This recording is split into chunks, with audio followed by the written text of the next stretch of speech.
بسم الله الرحمن الرحيم، والصلاة والسلام على أشرف المرسلين. مرحبا بالجميع. فيديو نهار اليوم هي من الحلويات التقليدية الجزائرية، بالخصوص منطقة القبائل، اللي هي مشوشة.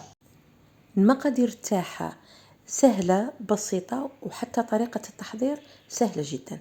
نروحوا أول شيء للمقادير. عندي 3 ملاعق تاع طحين اللوز، ملعقة تاع جوز الهند، 5 بيضات، ومبشور تاع الليمون أو البرتقال، والخميرة الكيميائية.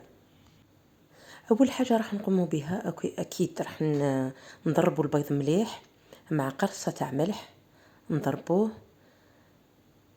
بهذه الطريقة. تقدروا تضربوه بالمضرب الآلي بالباتور. وبعدها راح نضيفوا له 5 ملاعق تاع زبدة حيوانية، وتقدروا تديروا ثاني زيت الزيتون. راح نضيف الآن مبشور الليمون، تقدروا تديروا ثاني مبشور البرتقال، كما تقدروا أنكم تديروا حتى طعم، تخلوها بالطعم الأصلي تاعها. نضيف 3 ملاعق من طحين اللوز مع ملعقة من مبشور جوز الهند. هنا أكيد راح نضيف السكر، حوالي 10 غرامات من سكر ستيفيا أو إريثريثول أو مونغ فروت، أي سكر مسموح. وهذه البيضة الخامسة ضفتها، نحاولوا أننا ما نخلطوهاش بزاف، هذه عادة عند أهل القبائل يديروها.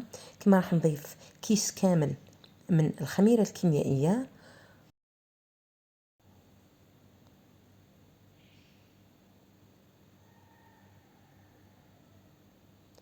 هنا راح نجيب المقلة اللي راح ندير فيها قطعة صغيرة من الزبدة.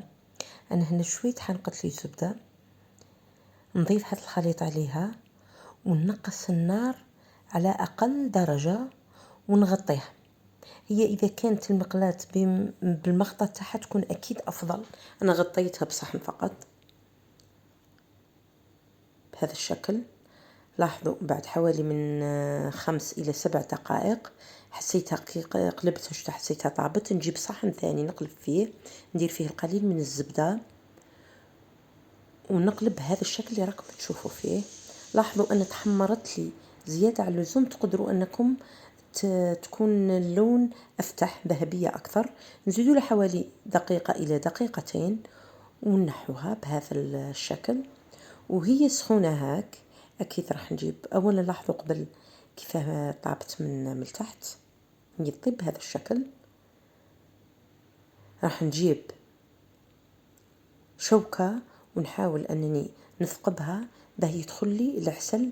أنا هنا ثاني درت العسل الكيتوني الجاهز. تقدروا نتوما أكيد أنكم تخدموا العسل.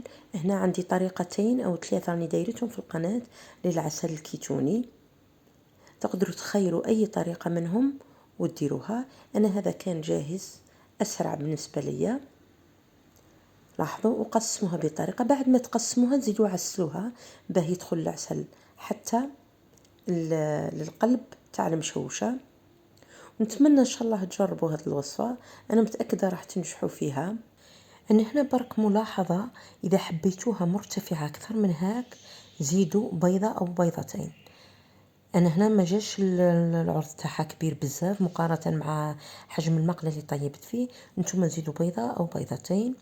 وفي الأخير إن شاء الله نتمنى تكون الوصفة تاع نهار اليوم نالت إعجابكم، ونقول لكم السلام عليكم ورحمة الله تعالى وبركاته.